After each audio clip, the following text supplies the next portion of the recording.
Ne force pas la mauvaise habitude. Comment je vais te dire ça? Euh, Parfois, on prend des habitudes qu'on a forcées, en fait, qui sont pourtant de très mauvaises habitudes. Je vais te donner un exemple clair et puis à partir de ça, on va identifier d'autres exemples et peut-être tu peux ramener le cas à ta vie propre. Alors, l'exemple que je te donne, c'est l'exemple des personnes fumeuses. D'accord? En général, quand tu discutes avec les personnes qui fument, tout a commencé dans un cercle d'amis.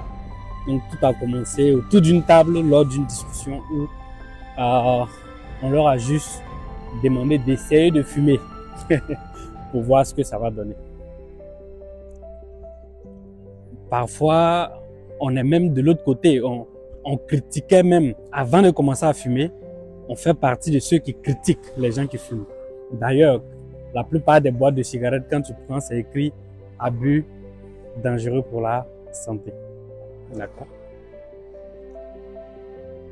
Mais tes amis vont t'amener à goûter la cigarette une seule fois. Donc, on te dit, ben allez, vas-y, hein, pardon là, mais essaye juste une fois et c'est tout, tu vois. Et tu commences à fumer.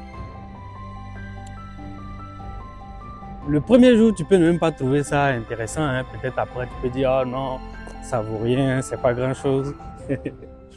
Ça vaut rien, c'est pas grand chose.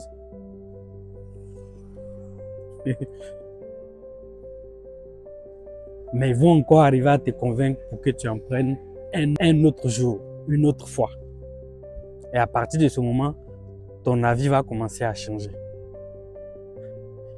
Jusqu'à ce que toi-même, tu commences à le prendre indépendamment, toi-même dans ton coin. Et comme ça, tu finis par être addict, par devenir un fumeur. Alors que fumer n'est clairement pas bon pour la santé. C'est assez clair, hein? Bon, en tout cas, je n'en connais pas. Si vous en connaissez, dites-moi en commentaire. Je ne connais pas une seule étude ou un seul médecin qui recommande à quelqu'un de fumer. Voilà, c'est toujours l'inverse. On veut plutôt que les gens arrêtent de fumer plus tôt. La cigarette est mauvaise. En fait, ça peut être la même chose dans tellement d'autres domaines. Ça peut être la même chose pour la boisson, donc pour l'alcool. Ça peut être aussi la même chose pour peut-être des sorties inopinées, pour des dépenses inutiles. Parfois, quand tu t'assois, tu sais que c'est mauvais pour toi, mais tu forces parce que tu veux faire plaisir à tes amis, à ton entourage. À partir de cette vidéo, je t'invite à regarder un peu, à regarder dans ton quotidien, est-ce qu'il y a des mauvaises habitudes? Ensuite, s'il y en a, d'où viennent-elles? Et enfin, est-ce que tu les fais vraiment pour faire plaisir à tes amis? Si oui, deux choses. Sois ferme et arrête de faire ces choses parce que clairement, elles ne te font pas avancer ou même elles ne te font pas plaisir. Ou bien, sois plus radical. Change de cercle d'amis.